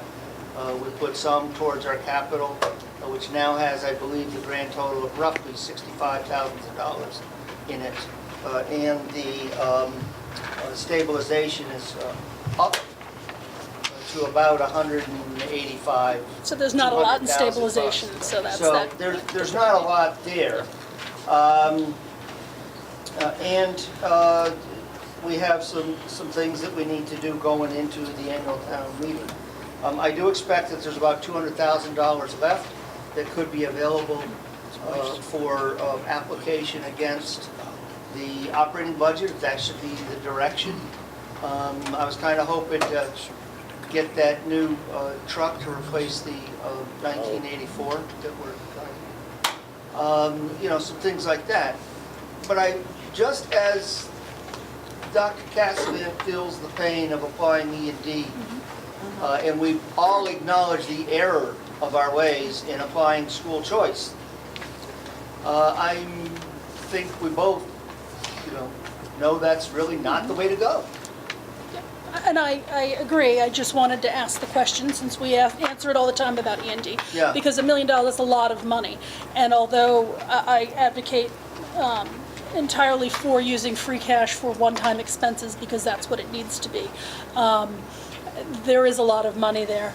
And to come to some agreement on, because at the end of the day, when our goal when we leave here is to get an understanding of what support we can have as a school committee by the select board who's going to prepare the budget through your guidance of both towns, so that we can figure out, do we need to go back to the drawing board, and what pain is Dr. Cassavant and Ms. Geister going to have to go through, because anything we don't do is going to have a human resources effect, which is then going to ripple down to our kids.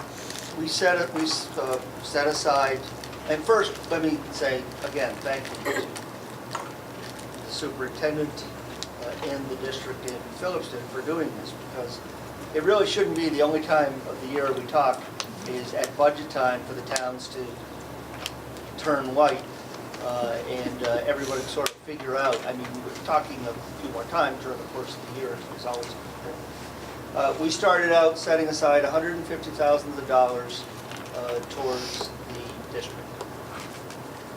With that, with a $376,000 override,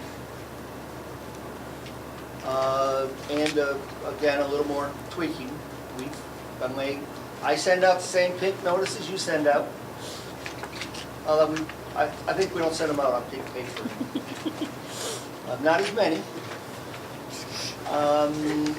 We're going through all those same painful adjustments, but we've been able to make it work if we can get the override and if we can come to a number on the schools. So, here's the difference, I think. I'm gonna go back to 2015. I wasn't here in 2015. I think I know some things that happened in 2015. When you watch school choice numbers, that is our Twitter, okay? That's our trending. Whatever happened, I'm not gonna get into it. People lost confidence in this district. You came dangerously close to going upside down. Whatever happened in 16, and I refuse to give Steve Hemmen credit. That's a joke. We get along very well. Whatever's happened thus far, we have regained confidence. The big difference between a pink, which is, by the way, bad, for those of us who have had to do it, is the worst day of your life. Every time you have to tell somebody who's got a family that they no longer have a job. But the issue here is that when we do that, we are losing educational capacity. We are a level 3 district, which the state likes to remind us a lot of. When we don't hit our mark, we get chastised.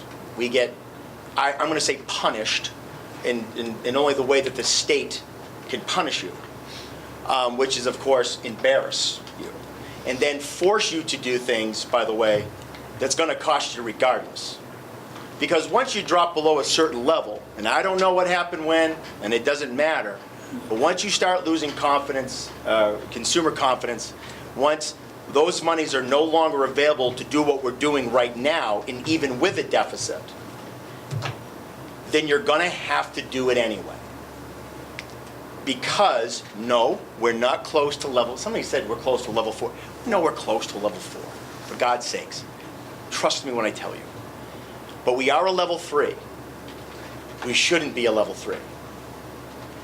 I can tell you that. And a lot of it is educational capacity. I would submit, although I don't want your pain either, because you've got several different groups coming at you, whether it be X, Y, or Z, for whatever the cost is. The problem for me is that if we don't educate our kids accordingly, and the state determines that, then we're going to lose our capacity to do what we're doing now. I would say that the risk to reward for us is a lot harder, and that's the problem with this whole setup. And I don't want to blame the state or anybody else, but we can't dip again and still be X amount of thousands of dollars below what we need just to function. We don't have anything extra. Folks, look around. I mean, we don't have anything extra. If we don't build the new school, eventually someone's going to close BES down. I mean, or the bees are just going to take it and just fly it off. I don't know. It's not like we're spending money just for fun here. These are necessities. And that, I think, is ultimately the big difference, is that these people have come back. They trust us. We do a very good job, but we can only do so much with what we have. You put 30, 32, 31 into classrooms, we're not going to be able to function like we need to do as a school district. And I get it, but that's the difference for us, is we get slapped around, and other people go, well, we're poor. It's different. It's different. I'm sorry. Yes. The funny thing is, and it's appropriate, we're on the opposite side of the table, because I wasn't here when this happened, and I really don't know why it happened. But I know that the townspeople lost confidence, and I know that we've clawed back. And we were dangerously close to receivership. And I can tell you that we need the resources that we have to do our jobs. And I can't cut the administration and finance, because if I can't get the bills out on time, and I can't account for it correctly, thank you, Kelly, and the whole finance team that we have, we will get slapped around. And it's called receivership. You really don't know how close you were to being. So again, it's not about my needs are bigger than your needs. No, for us, I understand. And if it was just a line on the tax bill, I don't think you'd find anybody fighting. It is a reality of how big the pie is. I think, though, if you look at, and I appreciate the fact, because we all know how hard it is to get any sort, you know, you can't get blood from a stone, and that's what it is trying to do an override. But when you look at the tax rate in Templeton, and I apologize that I don't have the numbers, but out of 351 cities and towns, you're well in the 300s as far as tax rate. And it makes it attractive for people to move in. So maybe the time has come where a big stake in the ground, and you gotta move that bill. You have a lot of excess capacity for override potential. You have a lot of levy ceiling limit that you do. We have zero excess capacity. Zero. We're taxing at the limit. We are only the fractional mill below what we can tax at. And we are planning to go for the override. They're allowed 2.5, but again, I don't have my numbers in front of me, but I think that it's time. And I'm, you know, with my FinCom Phillipston hat, I know we're in a different situation, but we weren't in a different situation years ago, and that stake had to be put in the ground to have an override and get things where they needed to be to set a baseline. I certainly appreciate the challenges that you have, and, you know, it becomes this tension between the school and the town. And there shouldn't be, because we're part of the town. And I lived in New York. I know what it's like to have a $10,000 tax bill because the school charges what they charge, and so be it, and that's where it is. But, you know, that isn't how we do it here. But it gets frustrating year after year to sit at this table and have these discussions about not being able to fund for our kids. What brings residents back into town? The residents come back in because we have a good school district. I'm also a realtor. That's the question I'm asked. How are the school districts, right? I know I don't know if there's any other realtors here, right? That's a big question. So if we can't provide that baseline of education, not only are we threatening that school choice number, which now we've got to unravel whatever fixed cost may be in there, but we're also looking at not having the growth, and then that impacts your numbers with the housing, and, you know, so, and I know a lot of it is the real estate market, but there's all of these things, but, you know, it gets very frustrating to have these conversations every year. And I, you know, the definition of insanity is doing the same thing over and over again, expecting different results, and this is what we do every year. We have the same discussion, and I'm just a little frustrated, so. Julie? I just want to say that I have to say I'm an alumni as well, probably just right behind. I have to say that what frustrates me is going into a town meeting and having, say, 12 warrants. They move up your school warrant, they get your school passed, and the auditorium clears out. Shame on these people. Shame on these taxpayers. We agree. That don't want to sit and listen to the other issues that go on in the town of Templeton. So, you know, I agree. I want to support the school 100%. But once again, where are we going to find it?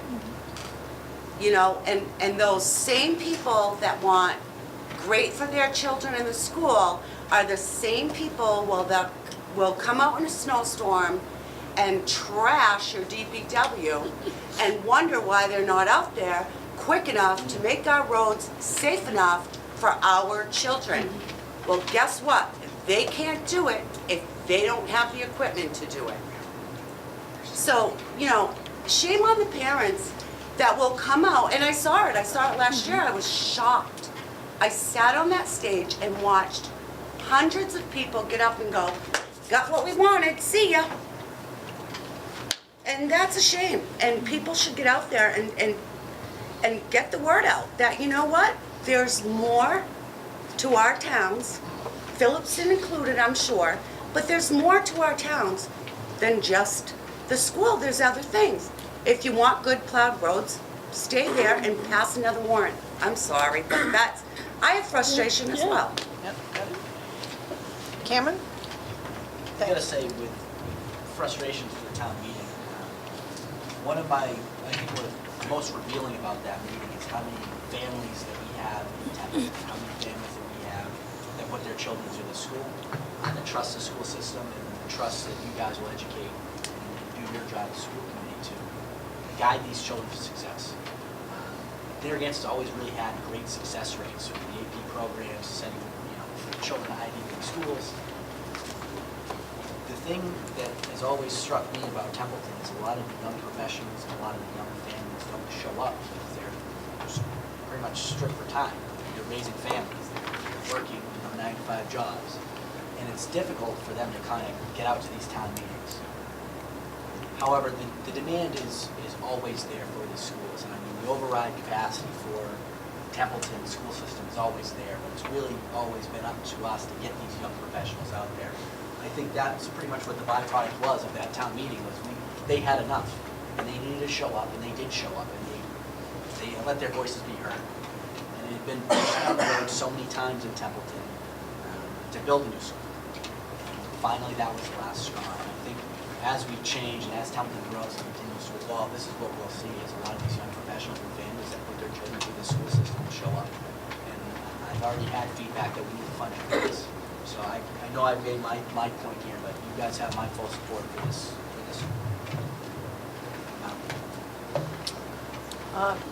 Tom and then John. I guess I can appreciate and respect your position of maybe assuming 30, 31, and 32 kids per class. But I wonder what happens when we have K through 12 and each one of those grades has 30, 31, and 32 kids per class, and how that would affect, not that we live with school choice, but we're good at what we're doing and people are coming here because of school choice. How would that affect school choice? It would probably tank. Because people would say, I don't want my kids in a 30-student class. They're not getting the education and the individual attention. You mentioned the town library. Now, it's your business. Temple can do what they want in terms of their budget, and they have their priorities. I respect that. But you're sitting in a library that's closed. There's no teacher.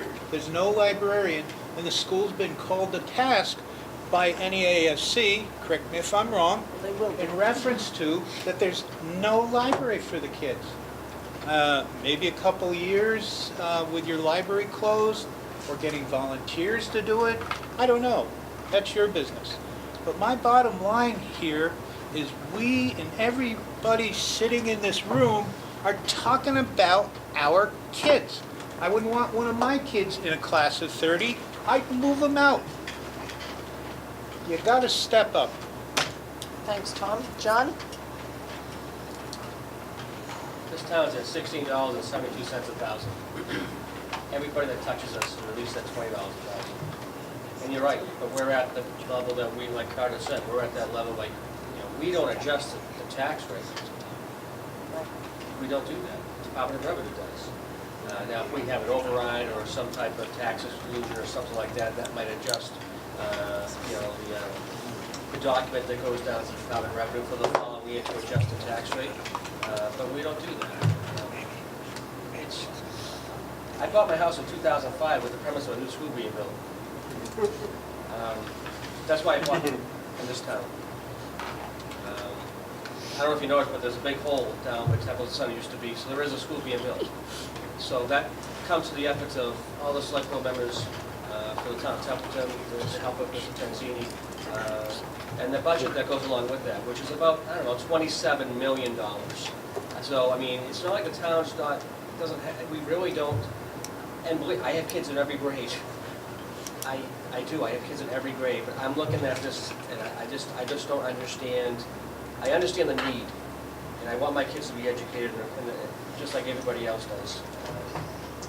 But if you're only getting $3, but you have to pay out $8, where are you going to get the other dollars? I don't understand. Unless, you do the things that we don't want to do. The services that are minimal in this town to begin with, such as a library at 35 hours, such as parks and recreation, such as some softball and some soccer and some of those fun sporting events that the town puts on and sponsors minimally.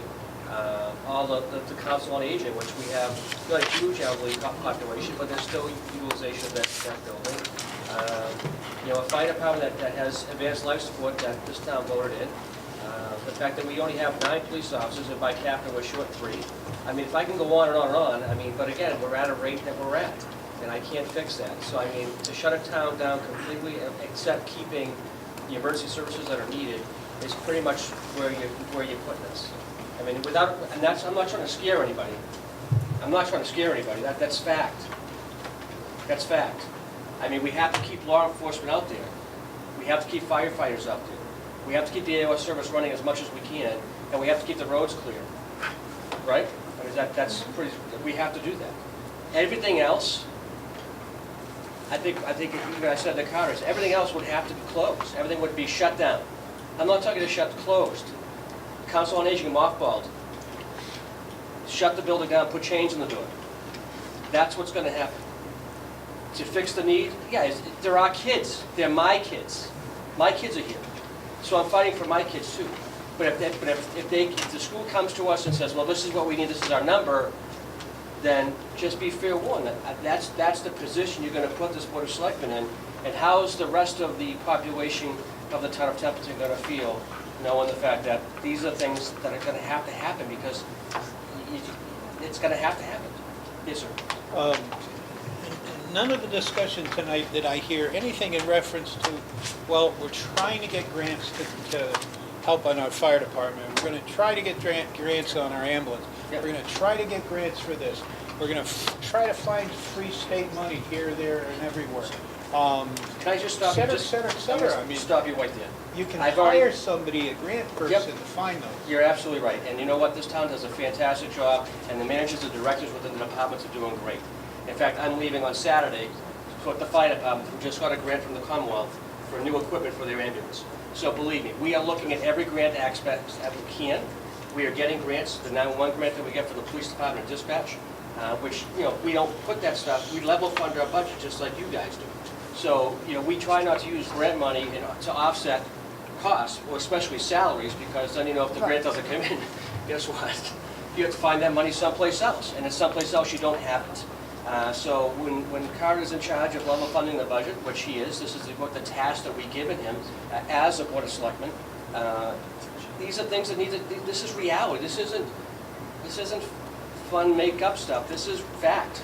And grant is definitely, we do use grants, but you can't use grants in budgets because it doesn't, you just can't do that, because if you don't get it, then you can't fly upon that. But we do utilize grant money.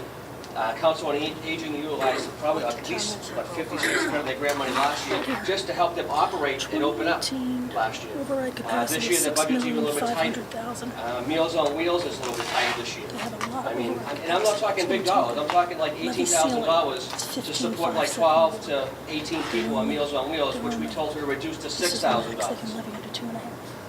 They can have. Right, I'm sorry. I'm just frustrated because I understand what needs to take place, and I just hope that the boards can come together with the... Well, thank you, John. I think we can echo, as a school department, what you just said relative to our buildings, our schools. We just got a $74,000 grant that's not in the budget, and we wouldn't have the equipment that it has, thanks to our grant writer. Right. We've been able to do it. Our kids will hurt Yes. if we do more. We just presented to you exactly what you just stood up and said. Yeah. So if there is an agreement here, it's that what we have down here is what we need, or else we're gonna look the kids in the face, the parents in the face, and the community members as to why we do not have the school that we need to have to make the progress we have. So ditto all that you said. Thank you. All right, I guess at this point, we'll take Cameron, and then we'll look at an adjournment. We have one more item on. You always sneak in more than I'm ready for. Go ahead, Cameron. I'm glad this isn't going to be a closing statement, but I will publicly say, live by the sword, die by the sword. And if that's what it takes to eat you guys' thoughts, that's where my heart lies, and I'm with you guys on that. Thank you. And I also can say, I'm with you guys, because I don't think I can drive down my road if something, I live on Royalston Road. Thank you. And it will not, I will not be able to pass it to go to any school board meetings if something doesn't happen with that road in soon.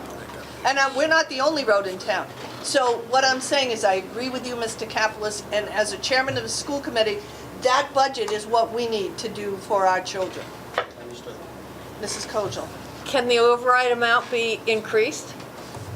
Well, can it pass it? I don't know. All right, Mr. Carter, and then we're going to I'd like move to speak to that quickly, okay? You may. I went to Spencer when I was about to slide into receivership. It was under federal court supervision. The state police had taken over the police department. It had not had a clean audit in 6 years, even if then. They had never passed an operating override. They had voted down virtually every debt and capital exclusion. I got 3 overrides passed, and I got 7 capital exclusions and debt exclusions passed. Let me tell you something about overrides. If you go to the public and say, we need an override because we need more money, it's going to get voted down. It needs to be tight, it needs to be very discreet, it needs to be very well identified. And so when I did propose an override to close the library, the community said, oh my goodness, Don't do it. we can't have that, and that passed. That was 50 cents on the tax rate. The override for the school passed, 45 cents on the rate, the override for the fire. So can it be bigger? Not in 1 year. You make a choice of what you think you can sell politically. And 60 cents was the number. Can it be 65? Maybe. But truthfully, if you just pile more stuff in there, I can't guarantee you that what I'm proposing will pass the way it is. I can virtually guarantee that if you try to blow it up and put more stuff in there, it will fail. Okay. I thank you all Thank very you. much for your time with this. I'm sure we're not done. There is much more, but for tonight, I was just told we have, and he is correct, selection of the Board of Selectmen representatives for negotiations. Thank you, Dr. Casper. Selection of the Board of Representative, yes, would you explain that? I'm going to do my best. Thank you. This is new to me. It's new to me. Thanks for the information that Margaret and Carter said to me, actually. This was, so it calls for 1 member from this collective, and I'm looking to my 2 folks here, to be a part of the negotiations between the district and its unions, which currently we have 2. We are currently in negotiations, or IBB, which is base bargaining, with the teachers union currently. Matter of fact, tomorrow night is our, well, really our first bargaining session. So, I don't know, quite frankly, whom was on the, who was that representative prior to me. Yeah. So according to my memory, Mr. Telepsiak from Phillipston was the last person to participate with us during a negotiation with the unions. So I guess what we're looking for is, what we, as a school committee, would like is maybe an agreement, and I know, John, you're kind of flying solo without a quorum of your select board, but maybe we could take this back to them. And, you know, who would like to participate? The member is not a member of the subcommittee who does the negotiation, but they'll be alerted to any time we are going to have an executive session to discuss the negotiations. And then at the very end, when we actually do our vote, the representative has a vote on the agreement of accepting the contract terms. But what we're hoping is not only selecting this round of negotiations representative, if the towns can come to an agreement that we alternate or something, this way maybe we don't have to convene. We can send a memo and say, as per the agreement struck on whatever the date, this time it's Phillipston's turn, this time it's Templeton's turn, and unless somebody has an issue with that. So we're kind of hoping to... Yeah, so if I understand it correctly, Phillipston had the last representative, I guess, that wasn't here. So is it fair to maybe assume or to ask that it would be Templeton's turn, and if that is agreeable, would somebody from the Templeton side be interested? I think that is the appropriate question, seeing if we kind of use this, odd even. Did Phillipston have any issues? Yeah, I don't know. I'm just wondering, what dictates that there's just one? It's mass law. Statute. Yeah, it's for regional school, yeah. It was part of the ed reform. Yeah, because typically in negotiations in a municipality where there isn't a regional school district, the mayor, if it's a city, or the select board itself is negotiating because it's part of the, so there's an influence as far as what the terms are, and this way the towns can be represented. So they wanted to have. Here, who has a question, Cameron? Yeah, I believe at the last meeting, we had kind of talked about this really roughly, but didn't vote on anything. Violation of but I believe that we had kind of come to some sort of consensus that we would do this on an alternative basis. Every other negotiation, was it? Or on every other negotiation. So if that was the case, I know we had kind of talked about it that night, that I would step up as the representative for this negotiation if that's agreeable with Phillipston. I don't have a full board here, but No, but this was discussed at that last joint meeting, and, I mean, I don't have a problem with that. I don't we'll believe, just pass the torch back for the other one, and we can informally, as of now, but maybe formalize it in the future, pass it back and forth between each negotiation between the if it has to be one, that makes sense. Okay, And thank you for volunteering. no problem, my pleasure. I wonder if that might be something we can add into the agreement. Don't bring up agreements. It's law anyway, so, it doesn't need to be, it's law, yeah. We'll get to that agreement, though, I hope. We will. All right, I'll take a motion to adjourn. So moved. Second. All those in favor? Aye. Individual boards, and I thank you very much. Yeah, you gotta pay that. We adjourned. Oh, yeah, you're right. No, there wasn't. Yes, as well. Thank you so much for There coming. was not.